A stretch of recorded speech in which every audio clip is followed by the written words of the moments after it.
താമരശ്ശേരിക്കാർക്ക് ഒരു energy drink ഉണ്ട്, കൊച്ചിക്കോയ. പണ്ട് കൊച്ചിയിൽ നിന്നും എത്തിയ ആൾ കുഴച്ചു കൊടുത്തു എന്നതിനാൽ ഇതിന് കൊച്ചിക്കുഴ എന്ന് പേര് വന്നു. പിന്നീട് പറഞ്ഞ് നാട്ടുഭാഷയിൽ കൊച്ചിക്കോയയായി മാറി. അവൽ മിൽക്കിന്റെ കുലത്തിൽപ്പെട്ടവനാണെങ്കിലും കൊച്ചിക്കോയ അവൽ മിൽക്കിന്റെ മൂത്താപ്പയായി വരും. അത്രയ്ക്ക് സ്വാദാണ്.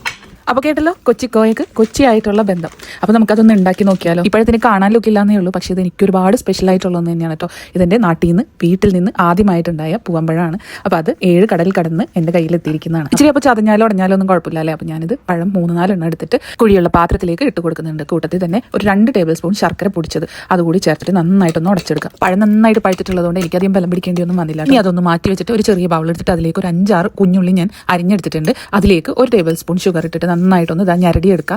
ശേഷം അത് പഴത്തിന്റെ കൂട്ടിലേക്ക് ഇട്ട് കൊടുക്കുക. ഇനി അതിലേക്ക് കുറച്ച് നാരങ്ങാ നീര്, കുറച്ച് ഇഞ്ചി നീര്, ഇതിന്റെ അളവ് കൂടി പോകരുത്, അതുകൊണ്ടാണ് കുറച്ചെന്ന് ഞാൻ പറയുന്നത്. ശേഷം 1 കപ്പ് തേങ്ങാപ്പാലും 1/2 കപ്പ് പശുവിൻ പാലും കൂടി ചേർത്ത് നന്നായിട്ടൊന്ന് ഇളക്കി കൊടുക്കുക. ആ മധുരമൊക്കെ ഒന്ന് ബാലൻസ് ചെയ്യാൻ വേണ്ടിയിട്ട് കുറച്ച് ഉപ്പ് കൂടി ചേർത്തിട്ട് നന്നായിട്ടൊന്ന് മിക്സ് ചെയ്തോ. പാൻ ചൂടാക്കിയിട്ട് അവലൊന്ന് വറുത്തെടുക്കുക. എന്നിട്ട് നല്ല ക്രിസ്പി ആയിട്ട് കിട്ടാൻ വേണ്ടിയിട്ട് അവൽ എന്തായാലും വറുത്തെടുക്കണം കേട്ടോ. അത് ഒരു പ്ലേറ്റിലേക്ക് എടുത്തിട്ട് അതിന് മേലെ ഈ പഴം കുഴച്ചതും കൂടി ചേർത്തിട്ട് നന്നായിട്ടൊന്ന് ഞെരടി അങ്ങോട്ട് കഴിക്കാം.